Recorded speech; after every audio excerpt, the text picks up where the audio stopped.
to the Psycho-Body Summit 2018. Thank you so much for joining us. I'm your host, Dr. Eva Detko, and my guest for this session is Shana Langley. Shana works with clients internationally, helping them uncover the source of wounds and blockages so they can live freer, fuller, and brighter lives. Using Reiki, meditation, and energy therapy, she facilitates a holistic journey towards healing. Shana is a Reiki master, certified Say It Straight communication trainer, certified herbalist, and also aromatherapist. And she's an author of the book Unexpected Awakenings, Navigating a Spiritual Awakening.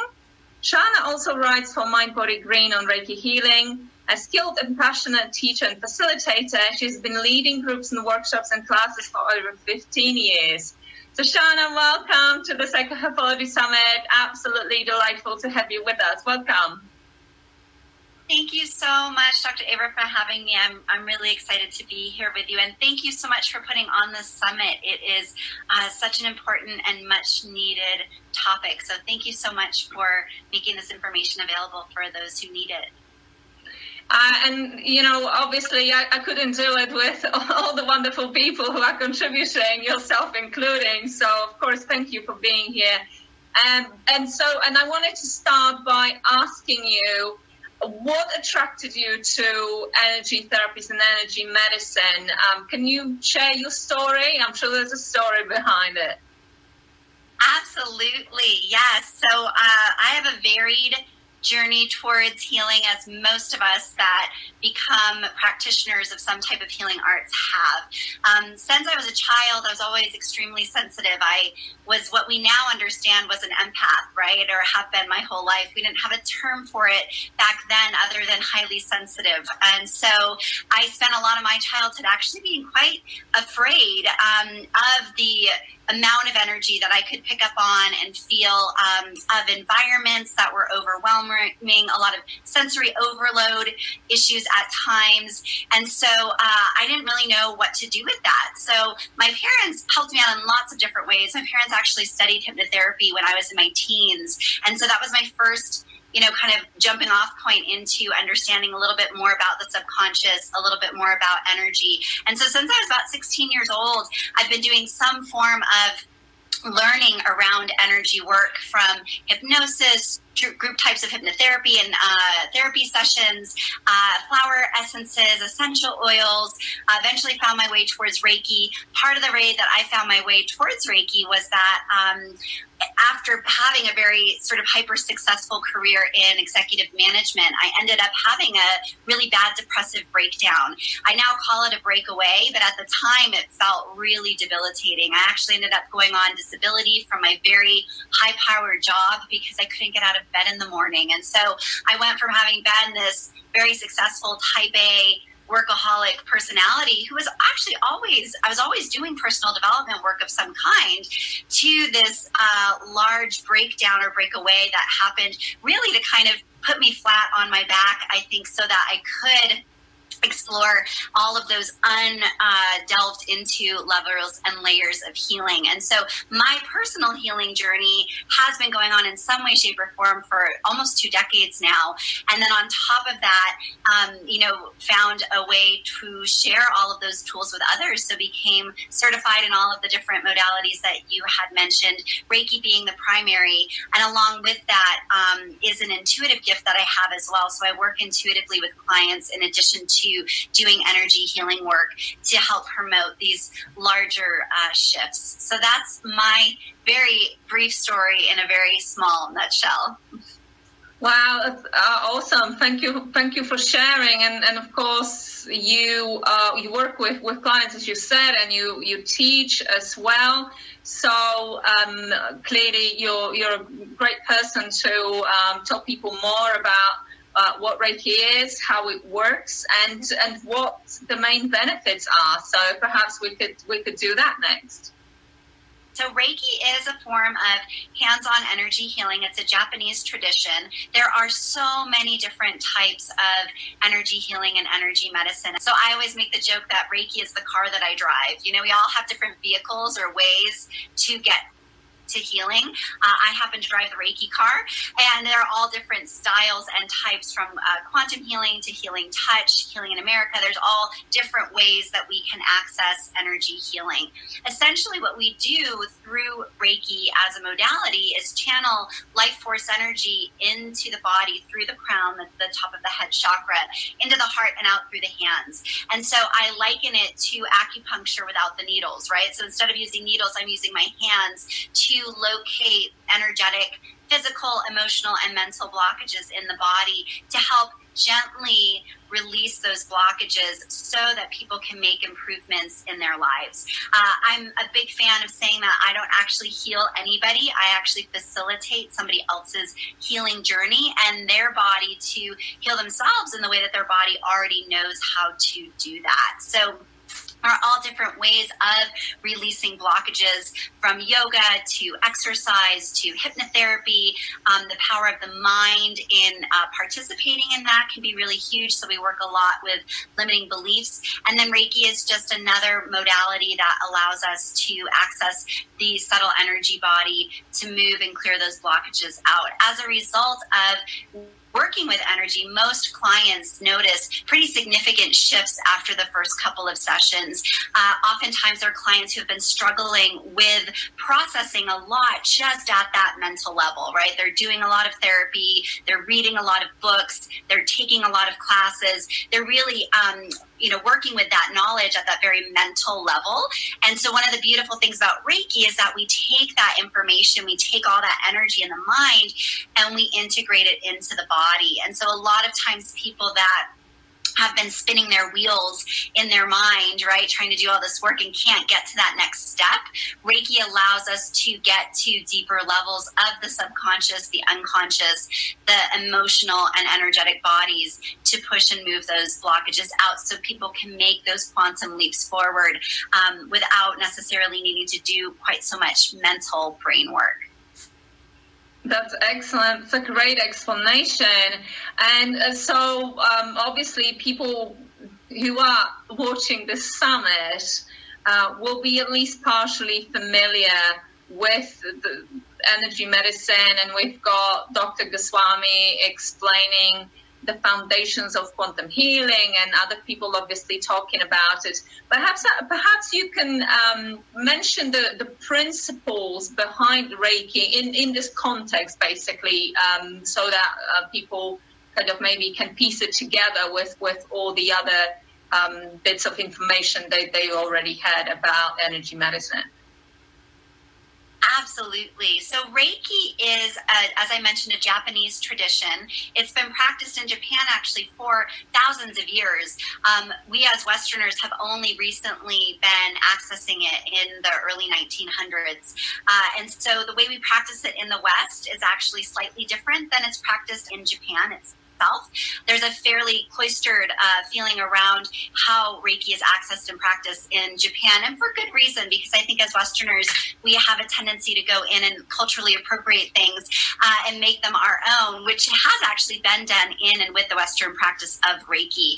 Reiki itself is a Buddhist-based technique, so the concepts around it are all resolving around non-attachment types of principles, being grateful, not worrying, releasing struggle, feeling that sense of connection to something higher and greater than ourselves. And so one of the things that makes Reiki slightly different than other forms of energy healing is that there is a very deep spiritual connection to the sense of where life force energy comes from. So some forms of energy healing, like healing touch, remove the spiritual component to it. So one of the differences in Reiki is that it is very spiritually connected. A secondary difference is that we have our own series of attunements that are done to bring practitioners up to the various levels of Reiki. The level 1 being around self-healing, level 2 being around healing others, and then the third and master levels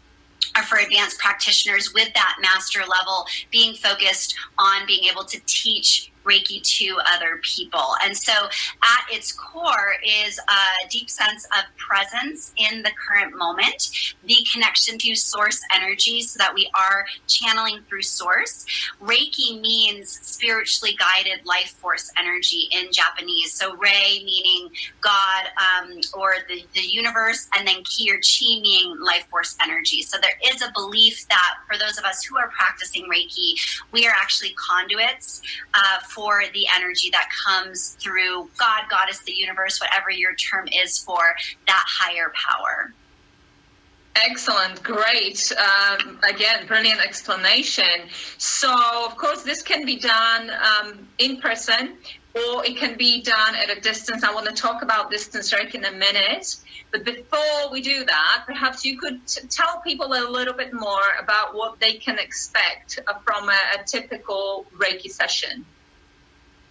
Yes. So a typical Reiki session in person usually involves a client, showing up, and there's typically some type of small conversation or interview that happens between the practitioner and the client. So every person that practices Reiki is going to practice it a little bit differently, but typically all practitioners will get some amount of information from a client in terms of what they're experiencing, pain points, transition points, places where they are really looking to improve themselves. Most Reiki practitioners practice with a massage table. Some will do chair Reiki, where you sit in a chair to receive Reiki. Usually people have somebody laying down on a table physically so that we can actually access the different parts of the body.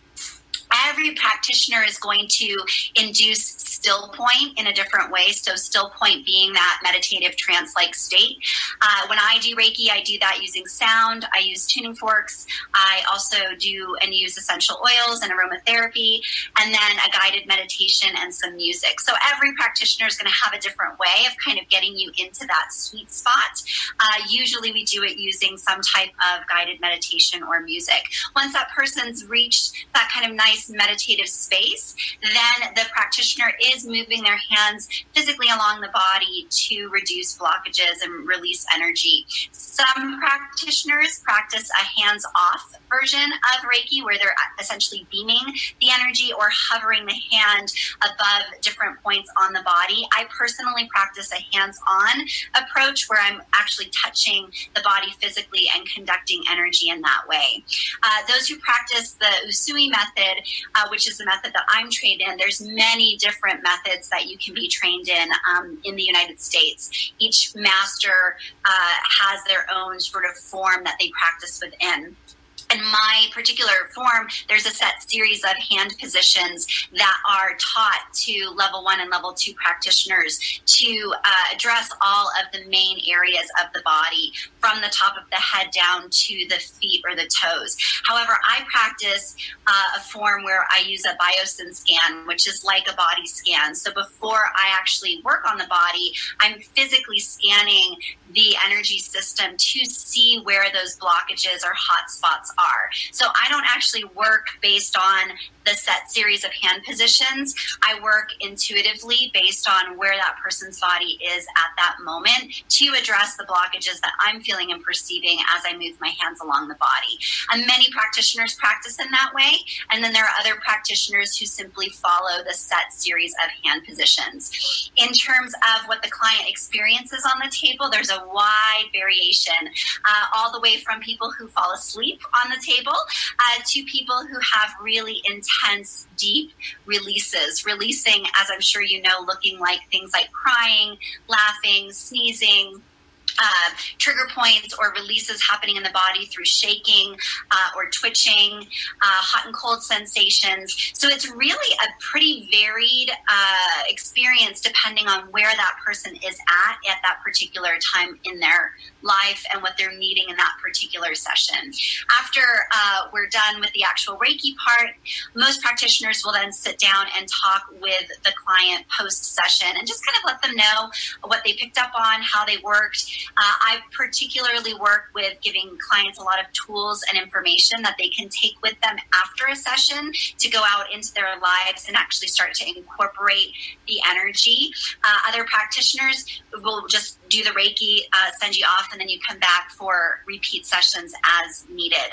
At minimum, clients will experience mild relaxation after a session. So most people will say that they feel less tired, less stressed out, more relaxed. And then again, other clients will have large releases where there's a lot of ahas or epiphanies happening in the system and in the body.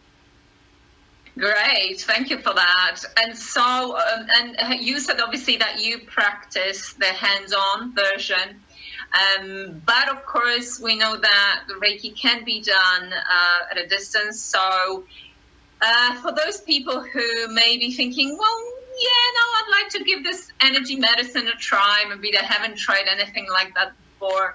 And as much as this in the West is becoming more and more accepted as a form of healing, there's still a lot of skepticism, particularly when you start talking about healing people from a distance or over the internet or things like that. So, yeah, perhaps you could explain a little bit more about distance Reiki and how that works and what sort of results people can expect, whether it would be comparable or not to a face-to-face session.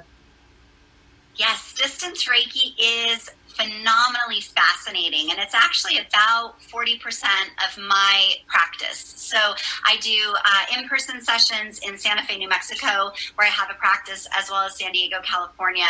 And then I travel actually all over the world, seeing people in person and teaching clients and teaching workshops and certifications. But one of the ways I travel all over the world is that I have a robust distance practice. So people will find me online, we'll do sessions on the phone, and then oftentimes I'll have these little enclaves or communities where people start popping up as they refer their friends and family. So I will admit that I was a big skeptic about distance Reiki when I first started doing it. I was like, this is never going to work. How can you just beam energy to somebody that's not physically there with you? And after my first session that I practiced on somebody, I became a huge believer, because we are all, and I'm sure all of you all who've been watching this summit know, as you're learning more about energy, that we all are energy at the end of the day, right? So these bodies are simply energy that's slowed down enough to become physical matter. So you've probably heard the ice cube analogy, or talking of water, where water is anywhere from a mist that we can't actually see all the way down to an ice cube that we can hold, right? But there's water everywhere around us, and we can actually ride that energetic superhighway to allow us to connect to one another. So the Hermetic law of similarity is what we use to set up a connection between two people who are physically distant. And there's a series of protocols that Reiki 2 practitioners are taught in the level 2 to set up that link. It uses a large part the power of the mind to be able to project energy to that person. And I personally use a photo of the person to connect to their energy body. So I set up that link before I call the person on the phone, and then really conduct my sessions pretty similarly on the phone to the way that I conduct them in person. I usually will envision a hologram of the person and then work on that holographic image in my mind, sending energy to the person and the places in the body that are needed. The very cool thing when I teach Reiki 2 and I teach my personal format of distance Reiki, which is different than the way a lot of folks practice, I teach the body scan. And that is the first place where students start to really go, oh my gosh, they're feeling energy in this holograph that they've put in front of them. When we do this work in class, they have received permission from somebody to do that work on them. It happens every single class where somebody calls and says, were you working on my feet? And the person's like, oh my gosh, I was working on your feet, with no actual data or information shared between the practitioner and the client while the session itself was happening. My first experience was with somebody on the phone. I didn't tell them where I was working. And every time I would move to a new spot, they would tell me that they felt tingling or hot and cold sensations in their body on the place that I was working. After that happened, I was a total believer. I get a lot of skeptics in my practice that are clients that will call me up on the phone and say, I don't believe that this distance thing will work, but sure, okay, give it a try. And they give me very little information other than their name and a photo. And it's incredible what they experience in terms of physical sensation during distance Reiki sessions.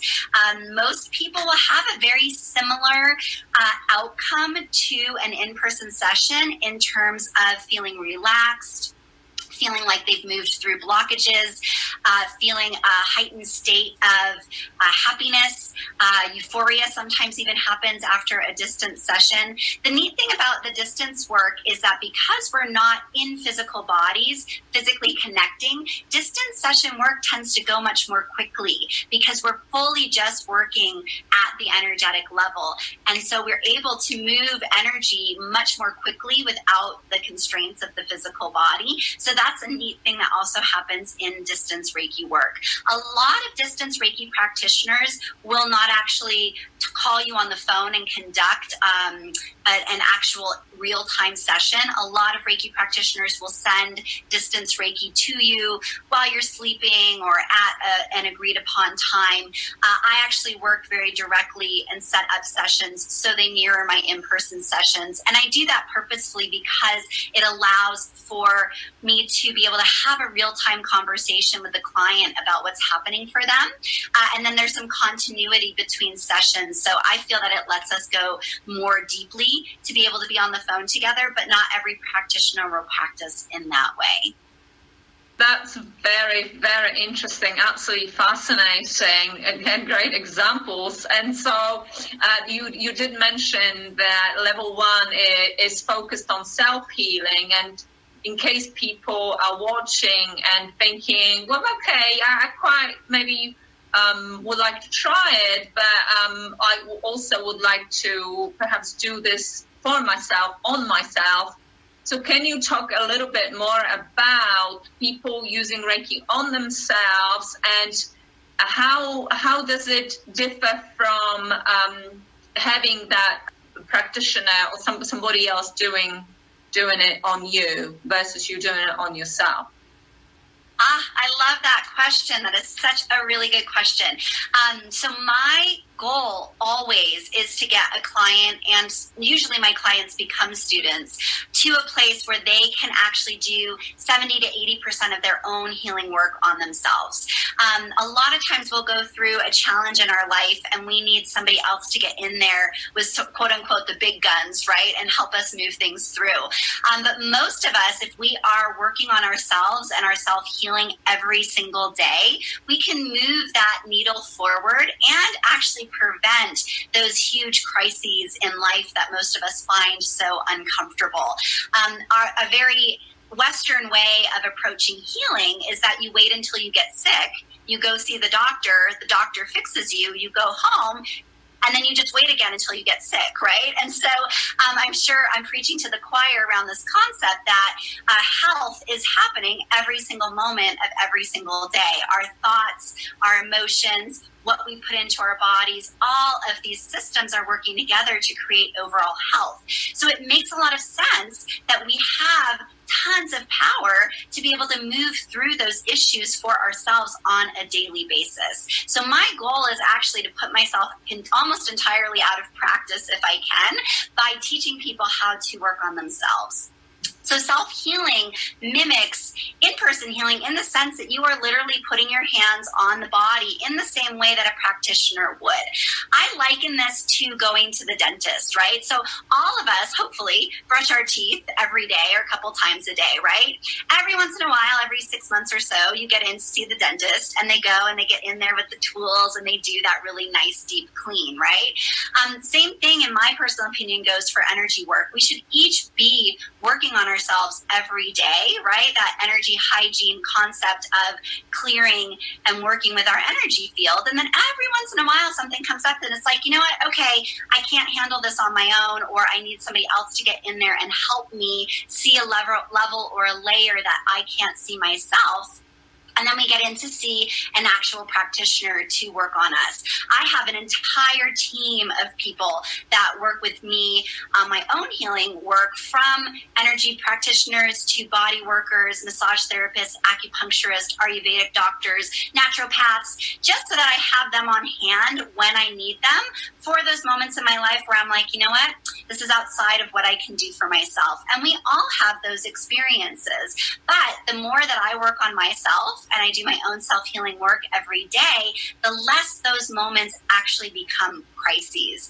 And then the final piece for this is for all of us that are working on others. If we're in a healing field or a service field of any kind, we know that it all starts with us, right? So I'm only as good of a practitioner as I am helping myself. So this foundation, my foundation, needs to be really strong. So I have a personal practice where I do energy work on myself twice a day. And then in between sessions, I'm consistently cleansing and clearing and working on my energetic space as well. So the self-healing modality is really powerful to give people that tool so that they can work on and with themselves on a daily basis. And then they see practitioners as and when it's needed. Everything that you said makes perfect sense. And I have to say, I've been in the health industry, in the holistic health industry for over 20 years now. And of course, I know a lot of people who are energy practitioners and work with energies. But it concerns me hugely when I've worked with a human mind for a long, long time, and I can spot a person with issues from miles away. And yet I know a lot of people who are energy workers, and they have not sorted out their own stuff. So I'm actually really glad that you touched on this, because I think whatever we do, when we work with other people, it's just so key that we keep ourselves in check and we address our own stuff first before we start putting our hands, in your case, or any other tools or modalities that we're using on other people. That's not right. But I have to say, I see that a lot, unfortunately, in this industry. Yes, I do as well. And it's absolutely a large concern. And my level 2 practitioners get this probably hammered into their head more than anything else. So I actually require space between my level 1 and my level 2 certification. There are a lot of Reiki masters out there that teach level 1 and level 2 in a weekend.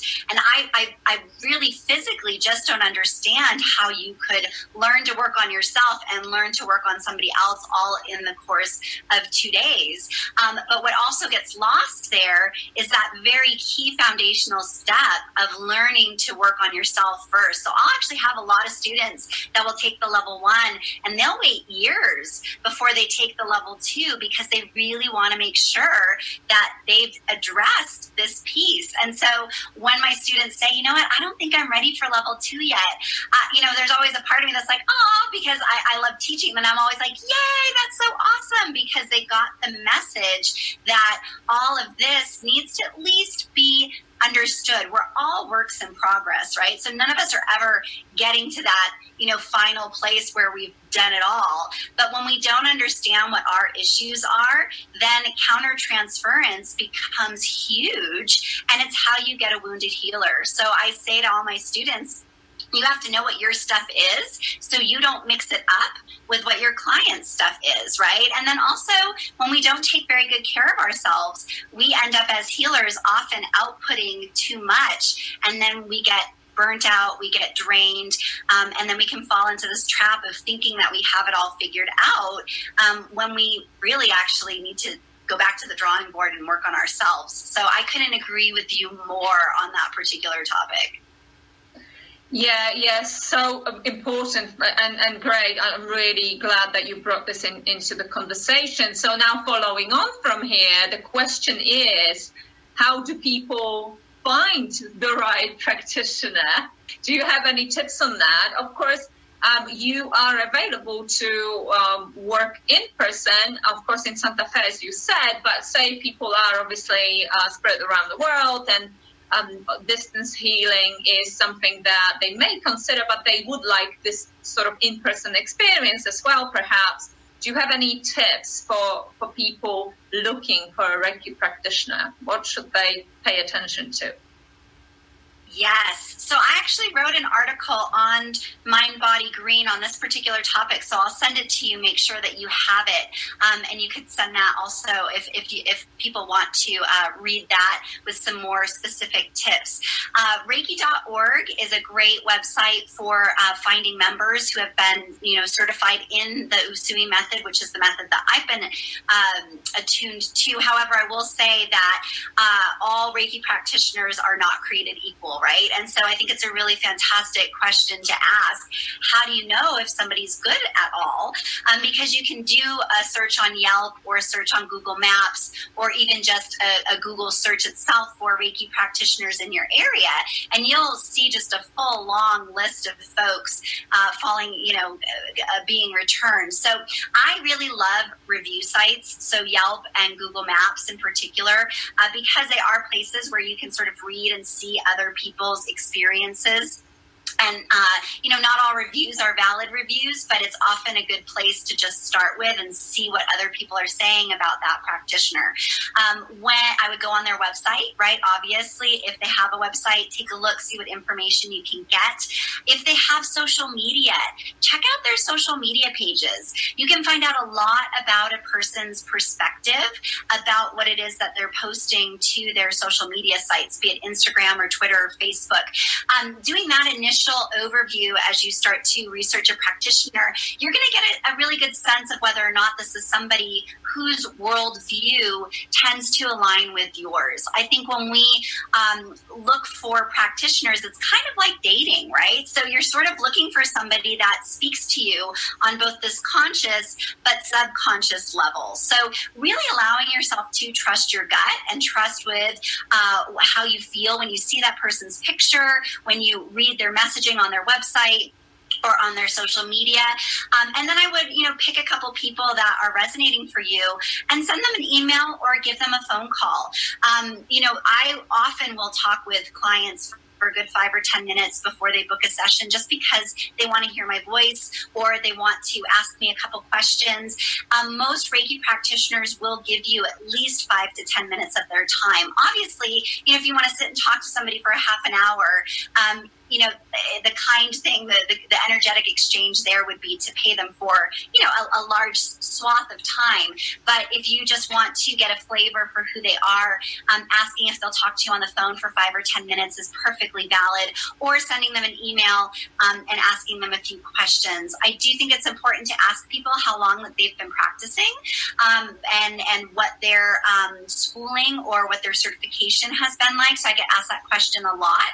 There are tons of fabulous practitioners out there that don't have a ton of formal training, but this starts to give you some information about where that person stands. And then, when you have a sense that somebody is a fit for you, book a first session and try that person out. I say to every new client that there is never any pressure for people to book with me again, ever, right? Even if it's 1 session in or 10 sessions in. So your practitioner ideally is putting you in the driver's seat to decide what is the right healing path and healing plan for you. If you feel pressured by a practitioner, that for me is always a bit of a red flag. In my personal viewpoint, practitioners should be empowering clients to make their own choices about their healing path. I often get questions about how often should I see you, or when do I book my next appointment, and I give kind of general guidelines. But I always say to my clients, when it's right for you to book again. And so you book when you feel that you need to see me again, right? And so if a practitioner is pressuring you by selling packages or making you feel as though you're not going to make the progress you need to make if you don't book with them repeatedly, that would be also a red flag for me as well. Agreed, completely, absolutely agreed. Brilliant. And of course, above all, just people, you need to trust your instincts on this. So if it feels right, great, absolutely go along with it. But if your antennas are telling you something not quite right and you're not getting the benefits because maybe you are not aligned energetically or otherwise, then move on. There's plenty of other people that you can try. So that's fantastic. Now, there was another question I had with regards Reiki training, because you said at the beginning that you've always had a gift, and from the very early age you recognized that. Would you say, having trained a lot of people, that this is something that anyone can learn, or do you need a bit of a gift for it? I love all your questions. You're getting to like all of my favorite questions that nobody ever asks me. I like the athlete analogy when we talk about energy work, right? So there are people who are natural athletes that can get out there and with very little training, they can run a half marathon, right? There are other people who it's going to take them 6 months to a year, but eventually they can work up that skill to be able to run a half marathon. And so doing any kind of energy work is similar, in my opinion, that some of us have a natural talent for it, and then other people have to work at it. But every single person has the capacity to do it. Now, whether or not they love doing it, oftentimes is dependent on that natural ability, right? So somebody could go out and train to do a half marathon and say, oh my God, I did it, but I never want to do it again, right? And then other people will go, wow, it was really hard for me at first, but I trained and now I love it, right? And then there are other people who say, oh yeah, that was easy for me off the bat, no problem. And so we all fall somewhere along that spectrum. And so in my opinion, it's a combination of ability and talent and dedication and commitment. And it doesn't matter how talented you are, if you don't have the dedication and commitment, you won't be a good practitioner, right? But I actually think that there are a ton of people who have a massive amount of commitment and dedication, and they eventually get there where their talent matches it. So in my personal perspective, I think it has a lot more to do with your intention. What is it that you want to create for yourself in your life? And then what experience do you want others to have? And if that passion, kind of gets you and you're committed and you're dedicated, absolutely anybody can do this work. And whether or not we're doing it professionally as an international practice, we have just as much to give to other people. I see so many students that I train that go on to use this modality on their families. And they say, that's it. And I'm like, that's huge, right? If you are sharing your gifts with people in your life that need it, it doesn't matter if you're, have a huge successful practice. It's all valid and important. And we need more folks out here with a dedicated commitment to helping be of service to others. Beautifully said. Again, absolutely agree. I was just thinking about that exactly as you were talking, that for some people, they could go into training so that they can use it on themselves and on their loved ones. And that's amazing. That's absolutely great. That's a wonderful use of this modality. So not everybody has to become a Reiki master to make it worthwhile. I also wanted to ask you, since you have written a book about spiritual awakening, I wanted to ask you about that as well. So tell us what sort of led you to write the book, and also just talk a little bit about perhaps the different types of awakening and what's involved in the process. So I actually wrote this book, and it's a compilation of my own writing and observations, along with 11 personal narrative stories by clients of mine who have gone through their own personal awakening journey. So the name of the book is Unexpected Awakenings, and it's a little different from the traditional mystical awakening process that many mystics go on. And so we're talking a lot these days about, I'm going through an awakening, I'm going through an awakening. So we're throwing these ideas around, but people are talking about it without really always a true concept of A, what the awakening process is, and then B, what to do with it when you find yourself inside of an awakening. More and more people are waking up spiritually nowadays through crisis. And I personally believe that's because we are going at these crazy intense paces, right? Where we are just going, doing all the time. Our values have, I personally believe, been lost from happiness, and we're so focused on success that it's actually a big part of what makes us sick. And so what I see for clients is that they go through this whole process of trying to succeed, and they go, and eventually a crisis hits in their life, like mine did in the depressive episode that I had, that causes us to kind of reevaluate everything. And so that can become an unexpected awakening when we bring that dedication and commitment to shifting and changing our lives. And so the traditional mystic's path for a spiritual awakening looks like studying with a spiritual teacher, going into an ashram, perhaps even joining a monastery. There's a dedicated spiritual path that most of what's been written about the awakening experience details. What we're talking about and seeing nowadays is this sort of awakening process that happens spontaneously or unexpectedly through crisis. And so I wrote the book because I had all these clients coming into my office that were in the middle of these crisis moments. And I was going, well, you're actually in the process of a spiritual awakening. And I go, what do you mean by that? What is that about? And so I thought, well, I'd like this all to be somewhere in one particular place where people can actually read about how a crisis can become a spiritually and personally transformative process. And so I detailed 5 different stages of the awakening process, from the initial point all the way through to stage 5, which is the continual awakening. Most of us find ourselves really experiencing the spiritual awakening process in the 3rd stage, which is really where the crisis moment kind of grips into us. And so there is an opportunity in that 3rd stage to go more deeply into our spiritual,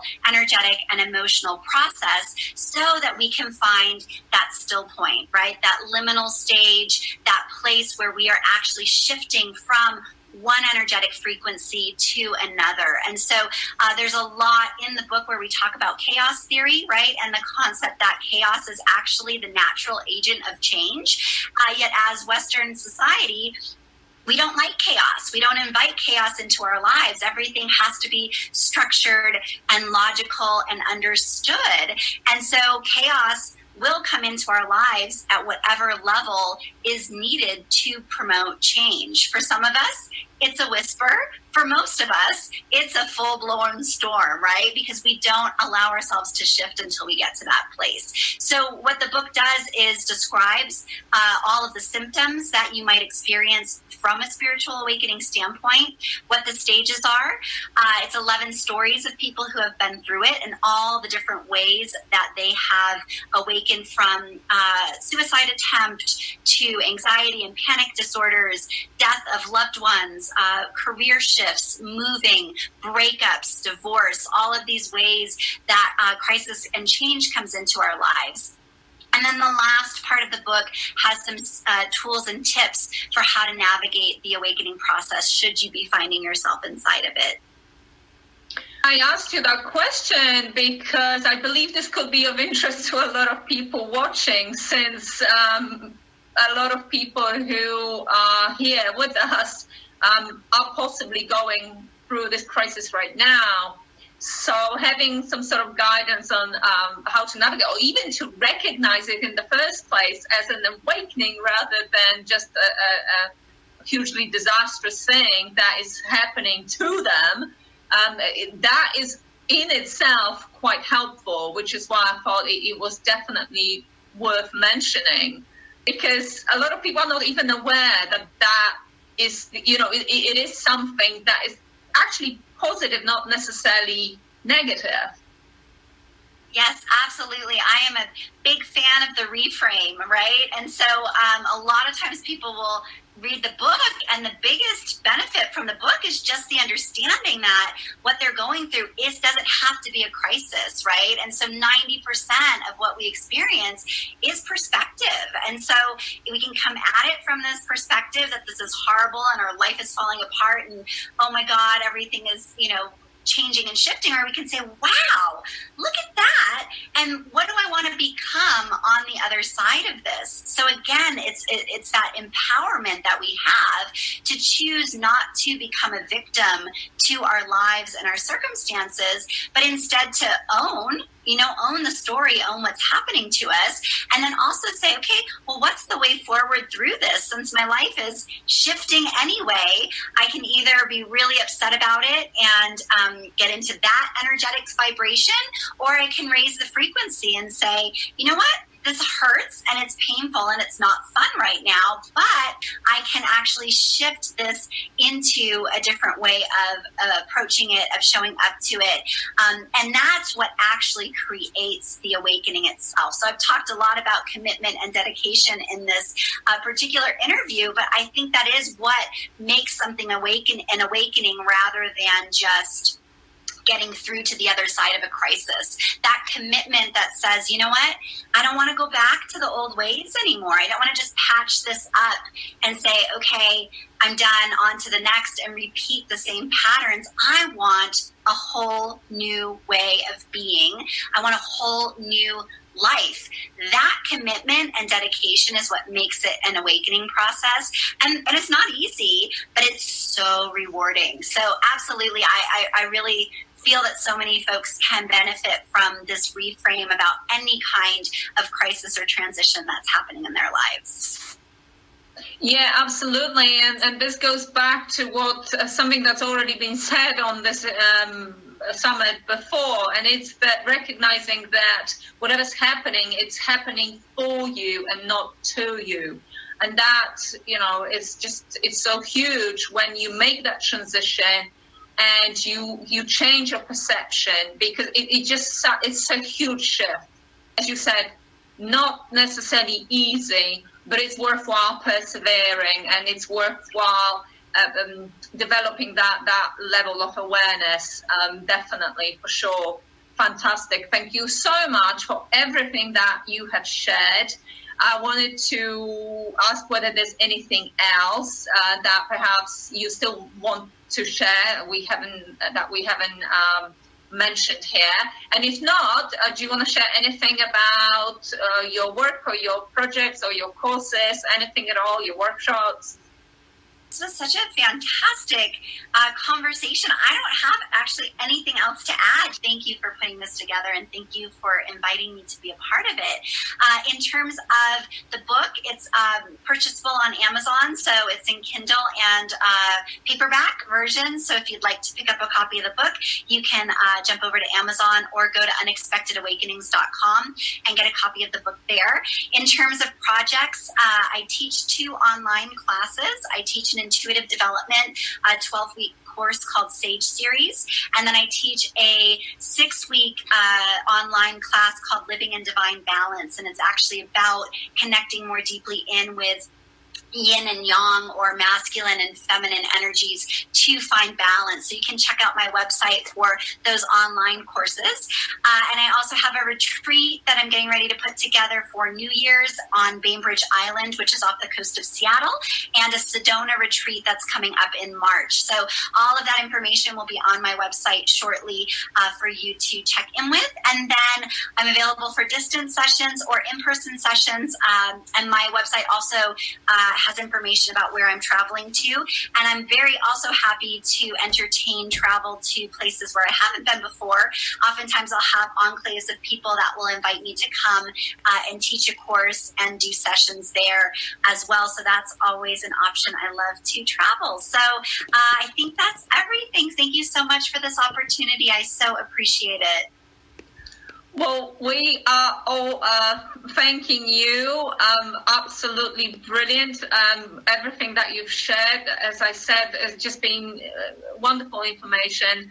I thoroughly enjoyed talking to you and listening to you. And just thank you for contributing and being here, being so enthusiastic and engaging. It is just much appreciated. Thank you, Shana. Thank you so much, Dr. Eva. I really appreciate it, and look forward to hopefully more conversations in the future. Thank you very much.